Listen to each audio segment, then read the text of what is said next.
We are back here on GMA, and you're looking live at Singapore, 12 hours ahead of the East Coast.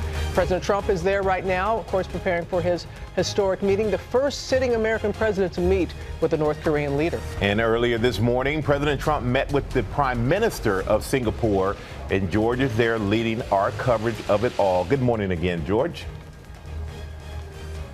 Good morning, guys. As Robin just said, we're about 12 hours ahead of New York right here, and just about 12 hours ahead of that face-to-face meeting between President Trump and Kim Jong Un. And when the president sits down with Kim Jong Un, he is going to be face-to-face with one of the world's most mysterious and brutal dictators, ruling one of the world's most isolated countries. And few Western journalists know North Korea better than our Bob Woodruff. He's traveled there several times, and he joins us from South Korea this morning with a closer look at the Hermit Kingdom. Good morning, Bob.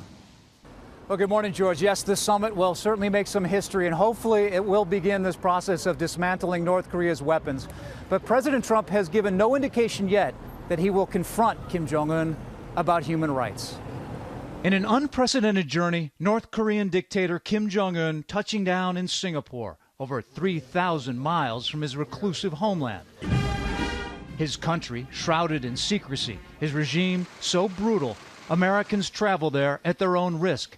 22-year-old American student Otto Warmbier was on a guided tour trip when he was accused of stealing a propaganda poster at his hotel in 2016. I have made the worst mistake of my life. Sentenced to 15 years hard labor, he served 18 months before being released back to the U.S. in a coma, eventually dying from unexplained injuries. But it's not just foreigners. Experts say Kim Jong Un also terrorizes his own people. The United Nations, in a 2015 report, warning the regime uses access to food as an important means to enforce political loyalty. The report also describing the horror inside its infamous prison camps, saying they are rampant with torture, rape, and executions. Over the years, we've been granted rare access inside North Korea. Their citizens taught obedience early on, school children singing songs of praise of their leader. That loyalty also visible at the traditional boot-stepping parade and its mass games.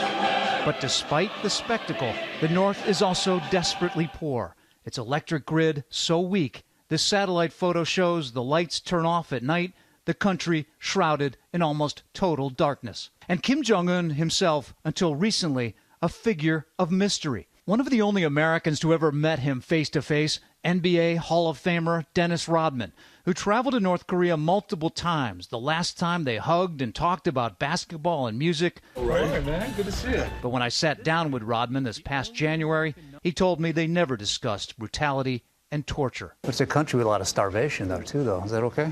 Well, you know, a lot of people in the world are starving. Even though they say he's a bad man, but to me, he's not a bad man. To me, I didn't see that part. Now, Rodman said on his Instagram that he will be coming to Singapore this week. President Trump says he was not invited by him to the summit, but Rodman's agent confirmed to us that he is coming, although no one has seen him yet. George? We'll keep an eye out for it. Okay, Bob, thanks very much. And guys, it's kind of amazing to think about. Until these last couple of meetings between Kim Jong Un and the Secretary of State, Mike Pompeo, probably no American knew Kim Jong Un better than Dennis Rodman. That is something to think about. But what they discuss in the summit, especially, George, after seeing Bob's report, very good report about what life is like for most people there in North Korea, will that be a part of the topic of the summit, how he treats his own people there in his country? You know, Robin, that's an excellent question, and I think no one knows for sure. The president's team have said they're going to bring it up. How much they'll press it yet is anyone's guess, because the top goal here is talking about that nuclear program, getting Kim Jong Un to commit to giving up that nuclear program, not only the nukes, though, but also chemical and biological weapons. Those are the top concerns. Hard to imagine that the White House and President Trump will completely ignore, though, the situation inside North Korea. Yeah, we hope not. Okay, we'll get back to you, George, in just a little minute.